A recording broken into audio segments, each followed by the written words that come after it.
আমি একটু নেতাজির লগে দেখা করুম, বাড়িতে আসেনি। নেতা এখন কারো লগে দেখা করার সময় নাই, কিয়া কইতে হইব আর এখন। আমি হেমিয়ার লগে দেখা করুন ছাড়া এন্তন এক ফল হইতেন না। তাইলে আনে খাড়া নাই একটু জিজ্ঞাই লইন। স্যার আনের কাছে গরিব ফেগিয়া লোক আইসে দেখা করিবার লাইন। পরিচিত কেউ নেই? না, জীবনে আর দেই ন, মনে হয় সাহায্য সহযোগিতার লাই আইছে। আচ্ছা ধর, আয় 1000 টাকা দিয়ে নি দিয়ে আয়। নেতারা যা মন বালা আনের লাই 500 টাকা দিছে, ধরেন ইগুন লয়ে বাড়ির যান গইন। না, অসম্ভব। আমি তো টিয়ালাই আইন নেতার কাছে। আজ যে আই দেখা করুন ছাড়া এন্তন যাইতামি না। এই সাসার ভিতরে আইডি দে, সাসা কি কইতো চাই আয় শুনি লই। আমি তো আন্নের কাছে টিয়ালাই আইন, আগে আন্নের 500 টাকা লন। আনারলে দিলাম 1000 টাকা, বাকি 500 টাকা গেল কই? বাকি 500 হয়তো না আমি আইতে আইতে আপনার পিএসের পকেটে ঢুকে গেছে। 1000 টাকা দোতলা তো নিচতলাত যাইতে 500 হয়ে গেছে কই? এরকম মানুষ দিয়ে আই কেন দেশ তালামু? কই রে মাসুদ, এদিকে আয়। কইলি সাসা সাহায্য লাগবো, দিলাম টাকা 1000, নিচে যাইতে যাইতে দে 500 হয়ে গেল। বা এই 500 টাকা হাওয়া হয়ে গেছে নি? ইয়ে মানে স্যার ভুল হয়ে গেছে। মাসুদ বালা হই যায়, এরকম যাতে আর কিছু না শুনি। ঠিক আছে স্যার, এরকম অন্যায় আর করতেন না। তো চাচা কি মনে করি আইছেন এবার কন? আঙ্গ বাগানে চাষ করেন না তাজা সবজি, আর পুকুরের তাজা মাছ আনছি আন্নার লাই। কিন্তু এইটার বিনিময়ে আন্না টিয়া দিলেন, খুব কষ্ট লাগলো। আরে চাচা, ফিএসে আই আনলগে মিছা কথা কইছে, হাতে কইছে আন্না সাহায্য লাগবে, এটার লাগে নাই টেয়া দিছি। আন্নার মতো নেতারে আমরা গরিবেরা খাওয়াইবার লাই ফামু কর নাই। ভবিষ্যতে কোনো সমস্যা হইব বা কোনো বিপদে হইবেন, আপনি সরাসরি আর কাছে চলিয়ে আইবেন। আচ্ছা ঠিক আছে নেতা। মাইয়ের বিয়ের লাই এই মুহূর্তে তুগুন টিয়া কন্যা হাইতাম। একটা রাস্তা আছে, নেতার কাছে যাই, কিছু টিয়া সাহায্য লইতাম হারিনি। নেতা বাড়িতে আসেনি, একটু দেখা করার দরকার। কিল্লাই আগে আরে কন সারা গেট ফাঁস হইতো না। আর মাইয়ের বিয়ে ঠিক হয়েছে, গরিব মানুষ, এত টিয়া হাই কন্যা, নেতার কাছে আসে একটু সহযোগিতার জন্য। এই সুযোগে কিছু বাগবইয়ে দি, নেতার কাছে যাইবার সুযোগ করে দিতাম হারি। তবে যা লইবেন তার 4 ভাগের 1 ভাগ আর দিয়ে লাইতে হইব। আচ্ছা, আন্নারে এক ভাগ দিমু, তারপরেও দেখা করার সুযোগ করে দেন। করে এবার তুই কথা ক। আইন হইছি না তার পিএস, আগে আরে যদি খুশি না করে নানেরে দেখা করার সুযোগ করে দিতেন না। আন্নারে কেন খুশি করতে হইব কন?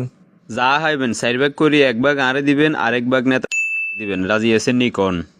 আন্নগরে যদি এত ভাগ দিয়ে লাই, আয় কত আনলে ঘরে যামু। আমনের মতো এরকম বহুত লোক আইয়ে নেতার কাছে সহযোগিতার লাইন, হিগুনো এরকম 1 ভাগ হিসাব করে দি যায়। আর তো কোনো রাস্তা নাই। ঠিক আছে, আন্নাকে দনজনের 2 ভাগ দিমু। তাইলে এবার রুমের দিকে যাইতেন, হারে নেতা রুমে আছে। আসসালামু আলাইকুম স্যার। ওয়ালাইকুম আসসালাম, কি মনে করি আইছেন চাচা? কেন যে কইতাম এই কথা, বাবাজি আর মাইয়ের বিয়ে ঠিক হয়েছে, হাতে টেয়াও নাই, ফাইলে কিছু সহযোগিতা করো। তো আন্নে এই কথা কই দিয়ে কে সরম হারেন কিনলেই? আপাতত আয় 1 লাখ টাকা দিয়ে ইগুন দিয়ে আপনি বিয়ের কাম সারেন, পরবর্তীতে যদি লাগে আবার আর জানাইয়েন, সমস্যা নাই। না, আর মাইয়ের বিয়ে লাই এত টেয়া লাগতো না। আনের পক্ষে তো মাত্র 60 টাকা দিলে হইব, আর লাগতো না। কি কন, এই যুগে 60 টাকা দিয়ে আন্নে কেন বিয়ে সারাইবেন? এই 60 টাকার হিসে আসল রহস্য কি আন্না আর খুলি কন? আনের কাছে আইসি সাহায্য লাই, আনের বাড়ির দ্বারা অনেক হয়েছে, হাতের 4 ভাগের 1 ভাগ দিয়ে লেবেল লাই। তারপর আনের ফিএসের দিতে হবে 1 ভাগ, ইয়ের পর আনের হারে দিতে হবে 1 ভাগ, বাকি 1 ভাগ লই আয় ঘরে যাইতে হইব। তার চেয়ে ভালো হইব আন্না আরে 60 টাকা দেন, হিগুনের 3 টাকা দিবার পরে 1 টাকা লই ঘরে যামু, ভাগ সমান সমান। কি কইলেন আন্নে এটা? তার মানে যতজন আর কাছে সহযোগিতার লাই ইগুনে বেগুনের তে ভাগবো আন্নে সাহস করি কনে নাই বুঝলাম। কইরে তোরা বেগুন মুইয়ে চাচার কাছে কথা যেটা শুনছি এটা হাসানি? স্যার এটাই আর প্রথম। ধরা খাইলে ব্যাগেই কয় এটা প্রথমবার, ল ধর উপযুক্ত পুরস্কার। কইরে বাকি দনুকার সামনে কিরে মাসুদ, তুই কি আর ভালো হইতি না? এগেন করি কটে কামাইছস, ব্যাংক ব্যালেন্স কত করছস সাই কসাই? না স্যার, আর ব্যাংকে কোনো টিয়াই নেই, এবারের মতো মাফ করে দেন আরে। দুলাভাই 1 ভাগের কইলে কইছি আর এটা বুঝি শাস্তি আরও দিবেননি। তোগো যখন যা লাগছে আর কইছস আয় দিছি, তারপরও তোরা কিল্লাই আর মান সম্মান লই টানাটানি করো হরি। তুই আর ঘরের লোক এগে কম হয়ে যায় আর গেল।